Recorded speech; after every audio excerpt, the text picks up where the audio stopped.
నేతన్నలకు రుణమాఫీ 30 కోట్లు మాఫీ చేస్తాం సీఎం రేవంత్ రెడ్డి. స్వయం సహాయక సంఘాల మహిళలకు ఏటా 2 చీరలు. నేత కార్మికులకు ఏడాదికి 1,30,00,000 ఆర్డర్లు. గత సర్కార్ పెట్టిన బతుకమ్మ చీరల బకాయిలు చెల్లించినాం. తెలంగాణ కోసం పదవులు త్యాగం చేసిన మహనీయుడు కొండ లక్ష్మణ్ బాపూజీ. కొందరు ఎలక్షన్లు సెలక్షన్లు కలెక్షన్లు త్యాగంగా చెప్పుకుంటున్నారని విమర్శ. Indian institute of handlooms technology ప్రారంభం. నిన్న ఎక్కడికి పోయి నేనే చేనేత కార్మికులకు సంబంధించి ఒక మీటింగ్ పెట్టుకున్నాడు. ఆ మీటింగ్ సందర్భంగా ఇవన్నీ చెప్పుకొచ్చిందన్నట్టు. ఇది ఈ 30 కోట్ల రూపాయలు ఈ చేనేత కార్మికుల రుణం బాకీ పడి ఉన్నదట.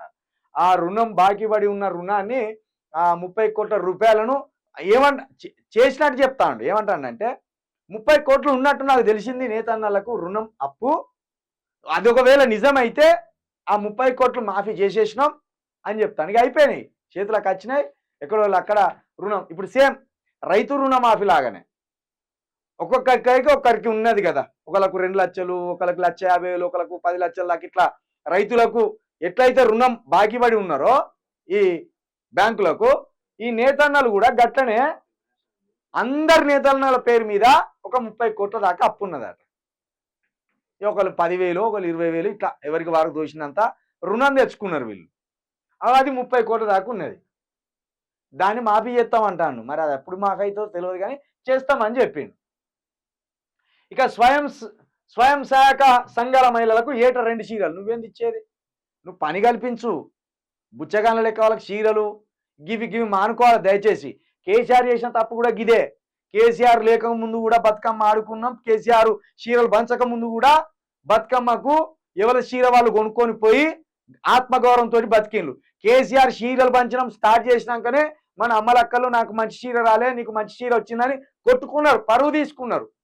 ఇప్పుడు ఈ సర్కార్ అయితే ఎట్లయితే ఈ ఉచిత బస్ ప్రయాణం మీద అమ్మలక్కలను ఆ సిటీ బస్సులనే కొట్టుకున్నట్టు చేసిండో, ఇప్పుడు రేవంత్ రెడ్డిగా కేసీఆర్ కూడా గట్టిగా చేసిండు. అప్పుడు మళ్ళీ సేమ్ రేవంత్ ఏంటాడు, ఏంది మీరు భర్తలు లేరా వాళ్ళకు చేతులు లేవా, వాళ్ళు కాయ కష్టం చేసుకోరనుకుంటా. ఇది అవమానించినట్టు మహిళలను అవమానించినట్టు. నీ సర్కారు ఎవరా 2 చీరలు పంచి పెడతా దానికి? వాళ్ళకి పని కల్పించు. నీకు అడుక్కు చేతులు చాపి అడుక్కునేటట్టు వాళ్ళని తయారు చేయొద్దు. నువ్వు తయారు చేస్తున్నావు అంటేనే నువ్వు మమ్మల్ని బానిసలం చేస్తున్నావు అని అర్థం. గత సర్కారు పెట్టిన బతుకమ్మ చీరల బకాయిలు చెల్లించినావో లేదో మరి నీకు తెలవాలి, ఆ ప్రతిపక్ష నాయకులు తెలవాలి. ఇక ఇది కేసీఆర్ అన్నట్టు. తెలంగాణ కోసం పదవులు త్యాగం చేసింది కొండ బాపూజీ లక్ష్మణ్.